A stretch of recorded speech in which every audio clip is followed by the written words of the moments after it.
ओम।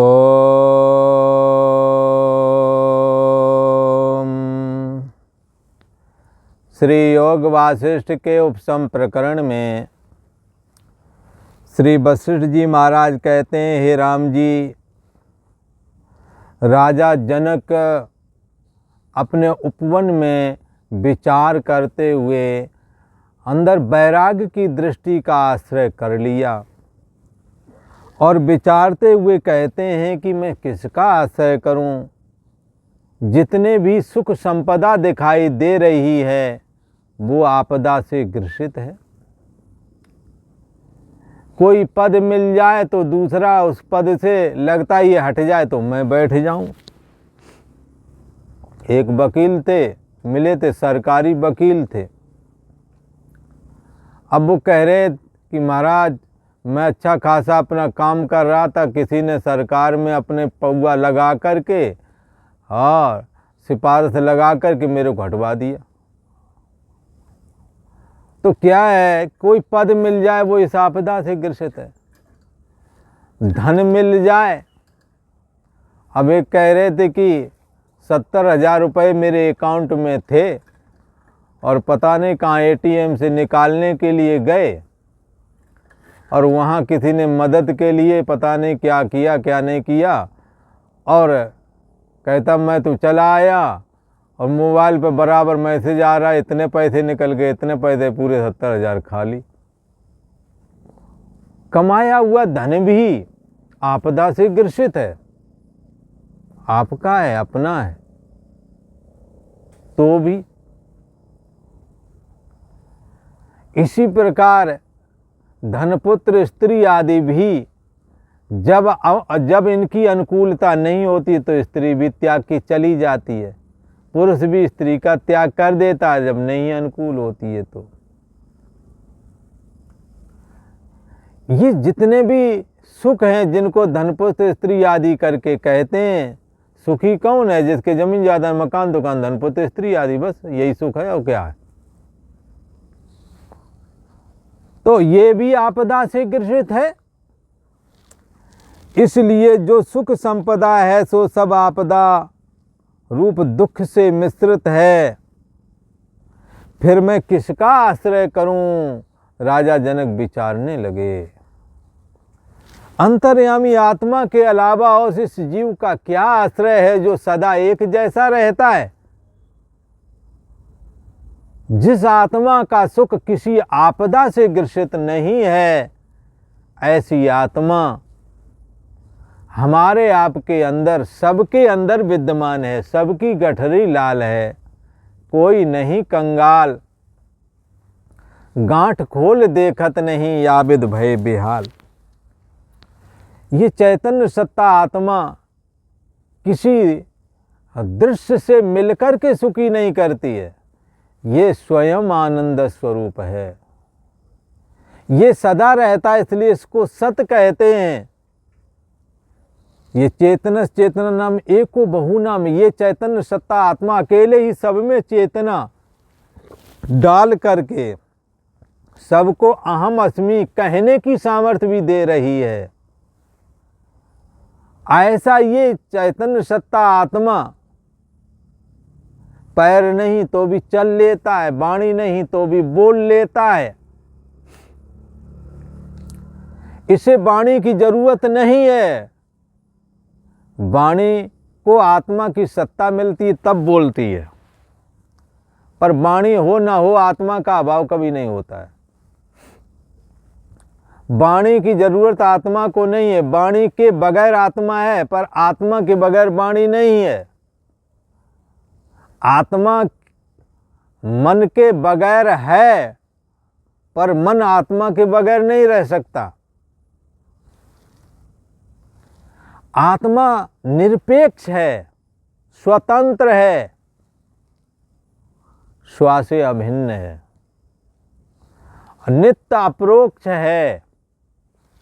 ऐसा चैतन्य सत्ता आत्मा ही एक ऐसा है जो सभी जीवों का एकमात्र आश्रय और अधिष्ठान और आश्रय है। ये जीव जन्मते और मरते हैं, इनमें कोई बिरला दुख से रहत है। जन्मने मरने वाले हजारों लाखों जीव हैं, पर संसार दुख से रहित कोई बिरला ही है। कोई तन दुखी, कोई मन दुखी है, कोई किसी शरीर से परेशान है, कोई मन से परेशान है, थोड़े थोड़े सब दुखी। किसी न किसी को लेकर के सब दुखी है। सुखी राम का दास।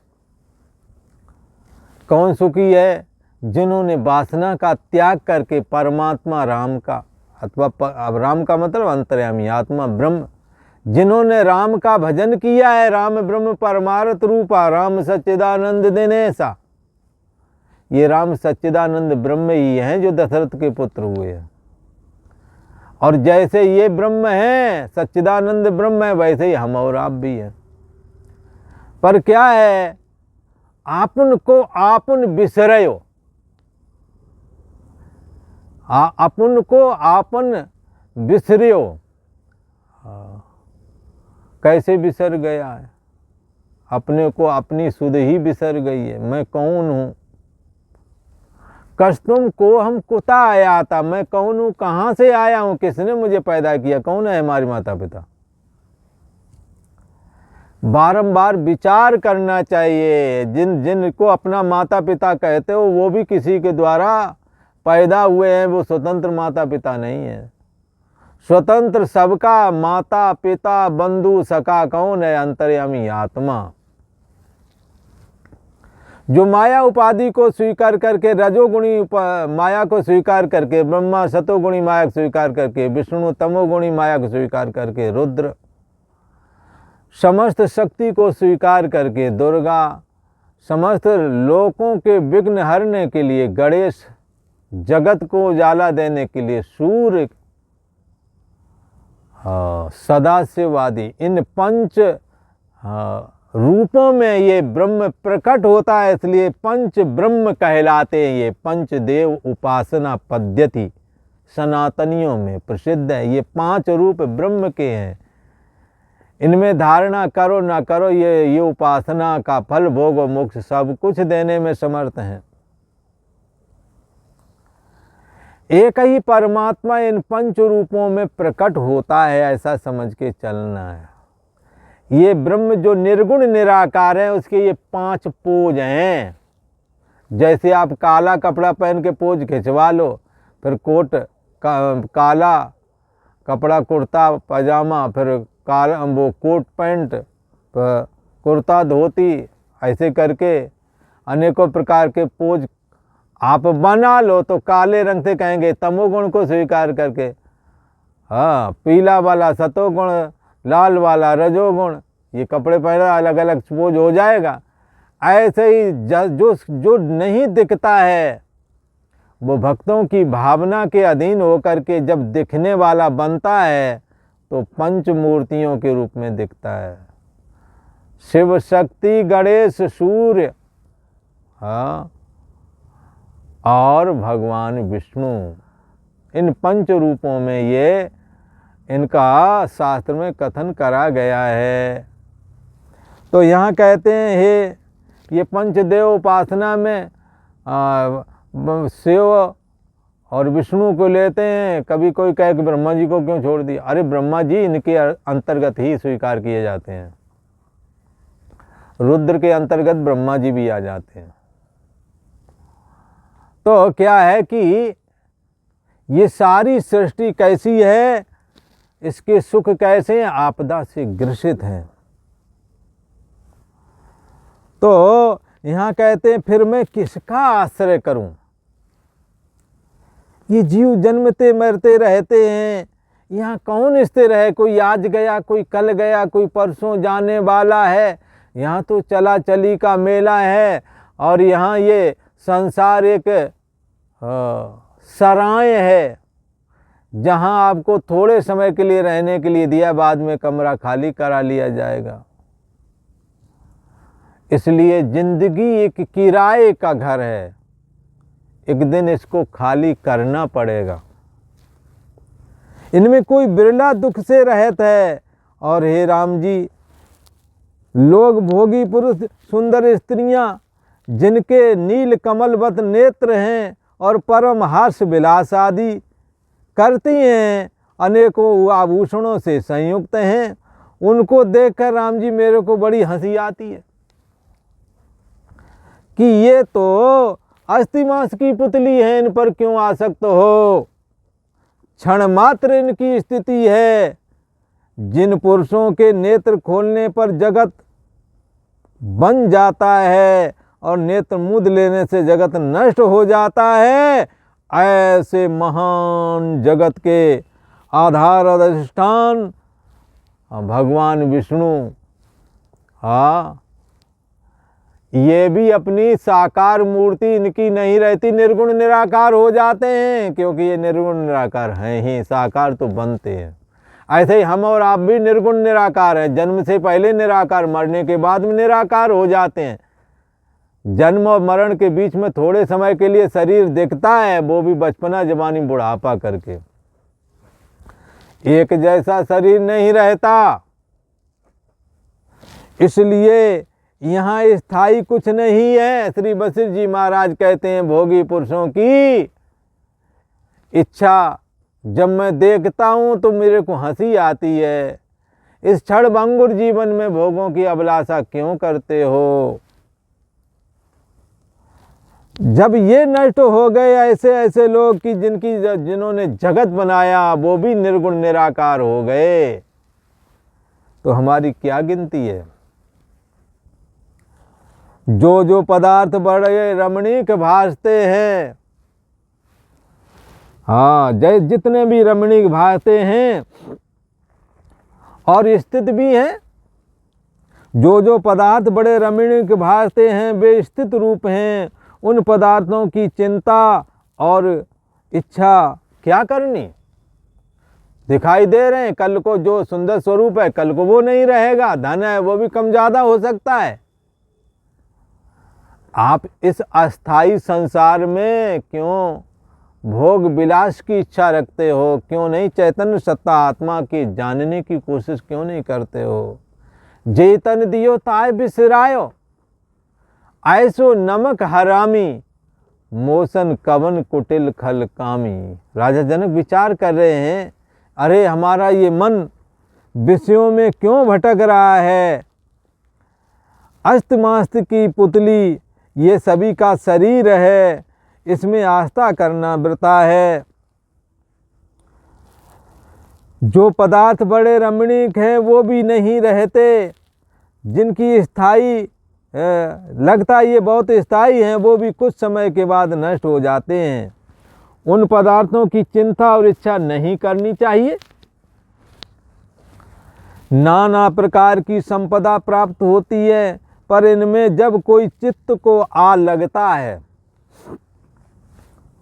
तब सब संपदा आपदा रूप हो जाती है। चित्त में अच्छा ना लगे, चित्त में जब जो संपदा है वो अनुकूल ना हो, प्रतिकूल वाली हो, तो फिर क्या होगा, चित्त में दुख लगता है, तकलीफ लगती है। नाना प्रकार की संपदा प्राप्त होती है, पर चित्त में वो संपदा जब चुभने लगे, जब कोई चित्त को आ लगता है, यानी वो संपदा जब चुभने लगती है, तब सब संपदा आपदा रूप हो जाती है। जो बड़ी आपदा को लेकर के सम्मुख आती है, जो बड़ी आपदा आप प्राप्त होती है और चित्त में क्षोभ नहीं होता, जब चित्त में क्षोभ नहीं होता, अनुकूलता होती है तो उससे सुख मिलता है। ये चित्त की स्थिति है। तो इसलिए कहते हैं जब चित्त में आ लगता है तब संपदा आपदा रूप हो जाती है। जो बड़ी आपदा करके फिर प्राप्त होती है और चित्त में क्षोभ नहीं होता, शांत रूप है, तब वो आपदा भी संपदा रूप दिखने लगती है। इसलिए कई बार कई लोग परिस्थितियां, अपनी विपरीत परिस्थितियों को वरदान में तब्दील कर लेते हैं, कई वरदान को भी अभिशाप में तब्दील कर लेते हैं। दूसरी भाषा में कहें, कई अकर्मण्य लोग स्वर्ग जैसे घर मकान सब कुछ जो पिता छोड़ के गया है उसने नरक बना लिया। और कई पिता नरक छोड़ के गए, उन्होंने स्वर्ग बना लिया अपना मेहनत और विचार से। इससे यही सिद्ध हुआ कि सब मन के फुरना मात्र ही है, यहाँ स्थायी कुछ नहीं है। जब मन अनुकूल विषय को पाता है तो प्रसन्न हो जाता है, जब मन प्रतिकूल विषय को पाता है तो दुखी हो जाता है। इस प्रकार से संपदा आपदा से ग्रसित है, और आपदा भी जब अनुकूलता के रूप में उसको ग्रहण करो तो संपदा रूप दिखने लगती है। क्षण भंगुर रूप मन की वृत्ति है, ये वृत्ति कैसी है? क्षण भंगुर है, क्षण क्षण में वृत्ति बदलती रहती है। अकस्मात जगत में इसकी स्थिति भई है। किसकी? हाँ, सब मन का फुरना मात्र है। पहले क्या बताया? सारा का सारा जगत मन का फुरना मात्र है। संतों ने क्या कहा? विचार करके देखो प्यारे, जगत बना है मन से। जब मन खड़ा होता है तो इंद्रिय के माध्यम से देह और जगत दिखता है। हाँ, तो और जगत, ये जगत तो मन से बना है। मन किससे बना है? मन तुम्हारे से बना है। जैसे लहर हमें दिखती है, पर वो लहर बनी किससे? बोले पानी से। तो जब विचार करके देखो प्यारे, जगत बना है मन से और मन बना है हमसे। तो जगत में जो स्थिति मन की है वो हमारे से, हमारी सत्ता पा करके ही मन सत्तावान हो करके जगत व्यवहार को सिद्ध करता है। ऐसा मन फुरना मात्र ही है, दिखता भर ही है नहीं वास्तव में। जैसे लहर दिखती मात्र है, वास्तव में है नहीं, पानी ही है उस जगह। ऐसे ही मन फुरना मात्र है। मन का फुरना मात्र होने पर भी वो क्षण भंगुर जगत ऐसे ही खड़ा कर देता है जैसे स्वप्ने का जगत। क्षण भंगुर रूप मन की वृत्ति है जो जगत के आकार में परिणत हो जाती है। अकस्मात जगत खड़ा हो जाता है। किसी ने कहा ये कैसे हो जाएगा? अकस्मात जगत कैसे हो जाएगा? अरे किसी से मत पूछो, आप अनुभव करो। जरा सी निद्रा आती है, सपने का जगत ऐसे ही खड़ा हो जाता है जैसा ये दिखते हो। तो अकस्मात खड़ा ना हो गया। तो आप जन्मे थे, जन्म से पहले ना माता पिता थे, ना तुम्हारी नजर में ये जगत था। जैसे ही जन्मे, देह और जगत दिखने लगा। माता पिता फ्री के मिल गए, जमीन फ्री की मिल गई, सब कुछ फ्री का मिल गया। ये माया नगर है ना। इसलिए मन के फुरने से ये जगत अकस्मात दिखता है। जन्म होने के साथ ही माता पिता भाई बंधु समेत ये जगत दिखने लगता है। और जब यहाँ से जाते हैं, जीवात्मा निकलता है, तो निकलते ही देह के रहते देह के सारे नाते हैं। और जब शरीर से ये जीव निकल जाता है तो शरीर के नाते रिश्ते सब रफे दफे हो जाते हैं, खत्म हो जाते हैं। इसलिए जितने भी दुख हैं देहाभिमान के चलते हैं, और मन क्षण भंगुर वृत्ति बाला है, संकल्प विकल्पात्मक है, और वो जो है अकस्मात जगत खड़ा कर देता है। नहीं समझ में आई बात? बोले नहीं आई समझ में। अकस्मात लड़की से लड़का टकराते हैं, लड़का से लड़की टकराती, और वो कहते हैं हम तो अब माता पिता सबको तिलांजलि दे के लड़की भाग जाती, लड़का भी सबको तिलांजलि करके अपना किराए पे कमरा फ्लैट लेकर रहने लगते। जिन्होंने पढ़ाया लिखा है, लाखों करोड़ों रुपया खर्च गए, कोई 2 टके की परवाह नहीं करते। अकस्मात ना हो गया। जिसने शरीर दिया, जिसने पढ़ाया लिखा, कोई परवाह नहीं। अकस्मात। कभी हमारे अपने समाज का भी त्याग करके अन्य मजहब में चले जाते हैं और लाख लाख कहते हैं, उनकी समझ में नहीं आती। तो नहीं, इन्होंने दूसरा संसार बना लिया। अकस्मात बदल जाता है। कई अकस्मात अमीर बन गए, कई अकस्मात जा करके दरिद्री हो गए। कई लोन पर लोन लेते रहेंगे, फिर लोन पे लोन लेते रहेंगे, गरीब और धंसते जाएंगे कर्ज के जाल में। पता लगा राम हो गया, सब मकान दुकान सब खत्म, बिक गया। इससे बचना चाहिए। तो क्या है कि ये क्षण भंगुर मन की वृत्ति है, ये क्या से क्या दिखा दे, कुछ पता नहीं लगता। इसलिए यहाँ कहते क्षणभंगुर रूप मन की वृत्ति है, अकस्मात जगत में इसकी स्थिति हुई है। और अज्ञान से अहम की कल्पना फुरने लगी है, उसमें त्याग और ग्रहण की भावना मिथ्या ही है। क्या ग्रहण करोगे, क्या त्याग करोगे? अकस्मात जगत में इस मन की स्थिति हो गई है, अर्थात जगत दिखने लगा है। और इसका मूल कारण क्या है? तो अज्ञान से अहम की कल्पना हुई है। अहम मन का ही अति सूक्ष्म रूप है, और ऐसा जो काल्पनिक अहम है, कल्पना हुई है, उसमें ग्रहण और त्याग क्या करें। तो आज इतना ही। आगे का प्रसंग आपको आगे वाले एपिसोड में सुनने को मिलेगा। ओम।